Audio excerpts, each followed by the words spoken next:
آدمی پیسے سے زیادہ عزت کا طلبگار ہوتا، عزت نفس ہر ایک کو محبوب۔ ایک آپ کو اپنے گھر کا واقعہ سناتا، جب یہ ٹریکٹر کا دور نہیں تھا، 59 میں ہمارے والد صاحب سب سے پہلے ٹریکٹر لے کر آئے تھے اس پورے ہمارے علاقے میں۔ اس سے پہلے بیل ہوتے تھے۔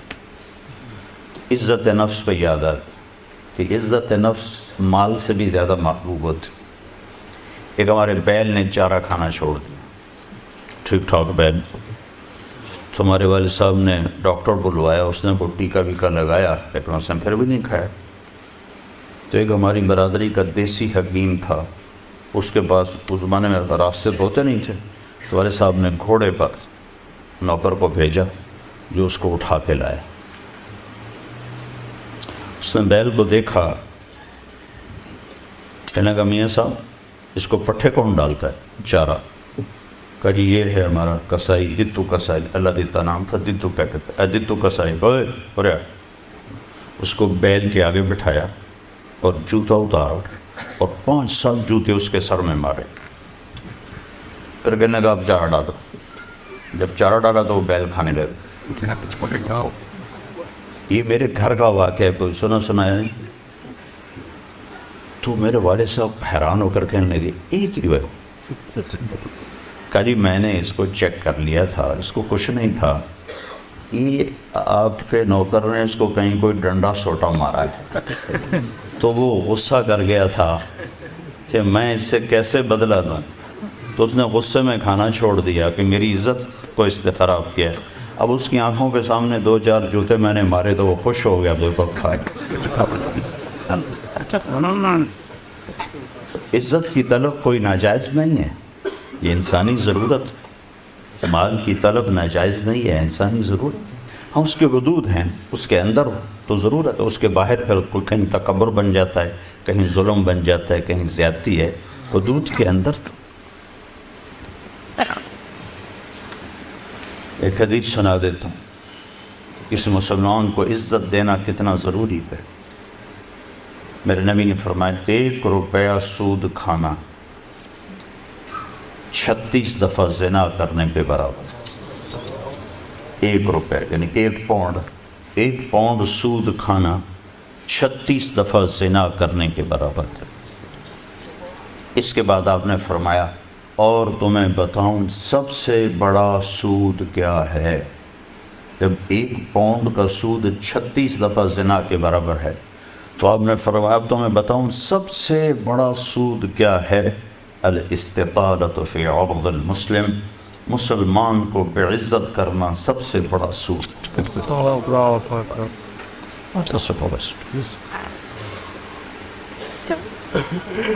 تو نوکر آپ کو پروٹوکول دیں گے، خوشی ہوگی، جنت سے بڑھ کے خوشی ہوگی۔ تو نوکر چلے جائیں گے، پھر اللہ کا اشارہ ہوگا، ٹک ٹک ٹک ٹک ٹک ٹک ٹک، دروازے کھلیں گے تو اب فرشتے آئیں گے، والملائکۃ یدخلون علیہم من کل باب، اب یہ کروڑوں کی تعداد میں آئیں گے، کہیں گے سلام علیکم سلام علیکم سلام علیکم۔ چاروں طرف سے جب سلام ٹھوکیں گے کہیں گے بھائی تم نورانی مخلوق ہمیں سلام کیوں کر رہے ہو؟ کہیں گے بما صبرت، وہ جو آپ نے لندن میں صبر کی زندگی گزاری، یہ اس کے بدلے میں ہمیں اللہ نے کہا جاؤ سلام کر۔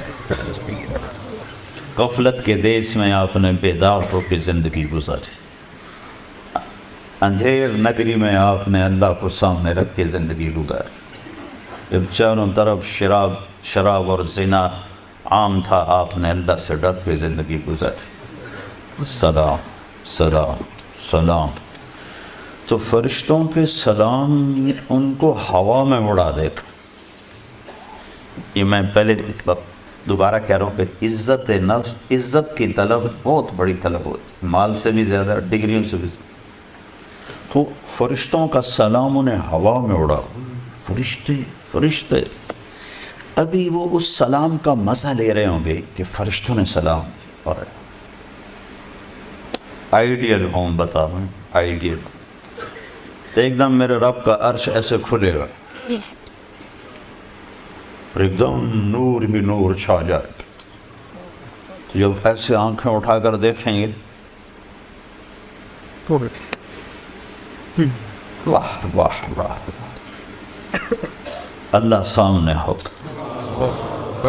اور اللہ کہے گا سلام قول من رب الرحیم، اب تمہارا رب بھی تمہیں سلام پیش کرتا اور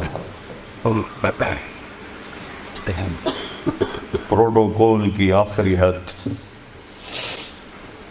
تمہارا رب تمہیں سلام پیش کرتا ہے، سلامان قولا من رب الرحیم، رب رحیم، اے میرے بندو، اے میری بندیو جنہوں نے دنیا میں مجھ سے ڈر کے زندگی گزاری، میں تمہارا رب تمہیں سلام پیش کرتا ہوں اور تمہیں مرحبا کہتا ہوں، تمہیں ویلکم کرتا ہوں۔ پھر میرے نبی نے فرمایا اللہ ہر ایک کا نام لے کر حال پوچھے گا، ہر مرد عورت کا نام لے گا، نام لے کر گئے کیا حال ہے، ٹھیک ہے، کوئی تکلیف تو نہیں، کوئی حاجت تو نہیں، کوئی پریشانی تو نہیں۔ تو جب یہ اللہ کو دیکھیں گے کہیں گے یا اللہ ہم تو تیری عبادت ہی نہ کر سکتے، ہمیں تو پتہ ہی نہیں تھا تو ایسے حسن و جمال والا ہے، کیا یہ ہو سکتا ہے کہ ہم تو یہ ایک سجدہ کریں جیسے لندن میں کرتے تھے؟ یہ وہی کہہ سکیں گے جو نماز پڑھتے تھے، جو نہیں پڑھتے وہ کیسے کہہ سکیں گے؟ کیا یہ ہو سکتا ہے کہ ہم تمہیں ایک سجدہ کریں جیسے دنیا میں کرتے تھے؟ تو اللہ تعالیٰ فرمائیں گے میرے بندو اب پوزیشن بدل چکی ہو، حیثیت بدل چکی، حیثیت، پوزیشن، یا لبو کیسے کہ دنیا میں تم بندے تھے اور میں تمہارا مالک تھا، تم نوکر تھے اور میں مالک تھا، ٹھیک، تم ایمپلائی تھے، تمہاری زبان، تم میرے ملازم تھے اور میں تمہارا مالک تھا، تو تمہارے ذمے میری مان کے چلنا، میری عبادت کرنا، نمازیں پڑھنا، روزے رکھنا تمہارے ذمے تھا۔ اب جنت میں آ کے حیثیت بدل گئی ہے، اب تم مہمان ہو اور میں تمہارا میزبان ہوں۔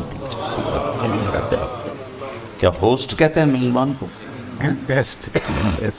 تو اب تم میرے لیے مہمان ہو، میں تمہارا ہوسٹ ہوں، اور مہمان کو تکلیف نہیں دی جاتی، مہمان کو بٹھا کے کھلایا جاتا ہے، جاؤ کلو واشربو، کھاؤ پیو، ہنیہا، ہنیہا کا کیا مطلب ہے؟ کھاؤ، ہر لقمے کی لذت پہلے سے زیادہ پاؤ، کھاؤ، کھانے کے بعد پخانا کوئی نہیں، پیو، ہر گھونٹ کی لذت پہلے سے زیادہ پاؤ، پیو، پینے کے بعد پیشاب کوئی نہیں، بیماری کوئی نہیں۔ پھر پینے پلانے کی بھی 3 محفلیں قرآن نے بتائیں، کہ یہاں شراب نہ پیو، آپ کے یہاں عام ہے، اس لیے ہر دفعہ میں بتاتا ہوں کہ اللہ کرے آگے والی سوچ دل دماغ پہ چھائی رہے کہ یہاں میرا رب ہر اس چیز سے روکتا ہے جو انسانی وقار کو ختم کرنے والی اور انسانیت پہ داغ، تو یہاں کہتا شراب نہ پیو۔ آگے کیا ہوگا کہ وہاں تمہیں 3 مجلسیں دیکھنے کو ملیں گی، 3، ایک کون سی ہے؟ ان الابرار یشربون من کاس کان مزاجها کافورا، وہاں دیکھو گے نیک بندے بندیاں خود اپنے ہاتھوں سے ڈال کے پی رہے ہوں گے۔ یہ جنت کا سب سے چھوٹا درجہ ہے، کیسے ڈالیں گے پئیں گے، ڈالیں گے پئیں گے۔ ایک درجہ اس سے اوپر ہے VIP، وہاں کیا ہے؟ وَيُسْقَوْنَ فِيهَا كَأْسًا كَانَ مِزَاجُهَا زَنْجَبِيلًا، وہاں ان کو خدام پلا رہے ہوں گے، سرونٹس، نوکر، فرشتے نوکر ڈال کے پیش کریں اور سامنے حاضر کریں، یہ لیجو، یہ لیجو، یہ لیجو، یہ لیجو۔ ایک VVIPs ہوگا، سب سے اوپر کا درجہ، وہاں کیا ہوگا؟